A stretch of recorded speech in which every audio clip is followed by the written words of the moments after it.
My first instrument I played was the trumpet.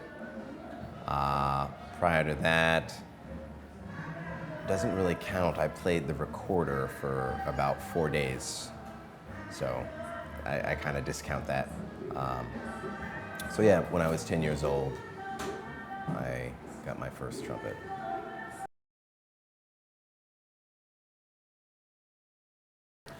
So some of the highlights of my formal and non-formal years were one, meeting my trumpet teacher, Robert Porter, when I was 13 years old.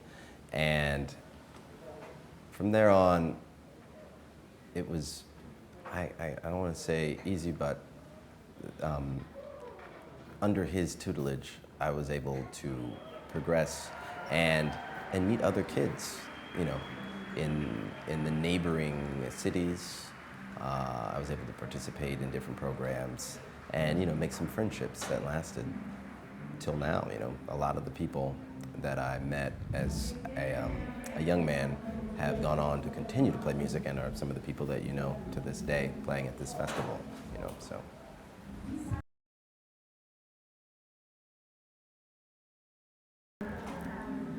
The things I try to teach my students vary, but generally they come to me with some kind of question pertaining to improvisation or composition.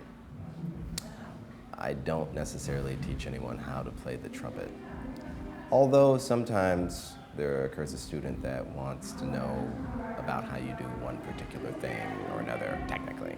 So then it gets into a bit of shop talk. But I currently have not taught anyone from the ground up how to play the trumpet. So.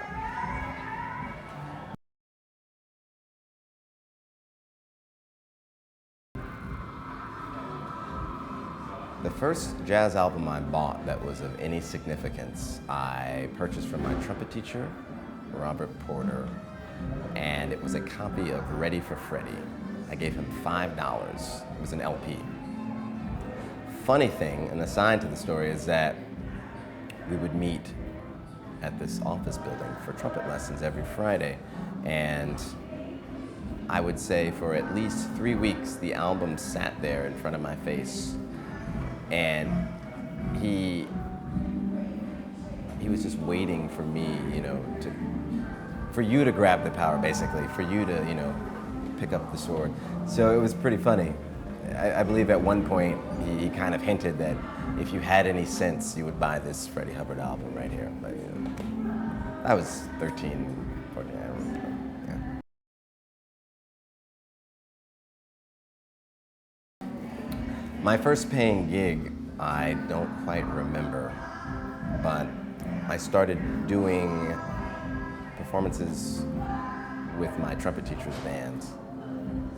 So one that I remember in particular was at the Legion of Honor, the Palace of Fine Arts in San Francisco, and it was in conjunction with a retrospective on the beat movement.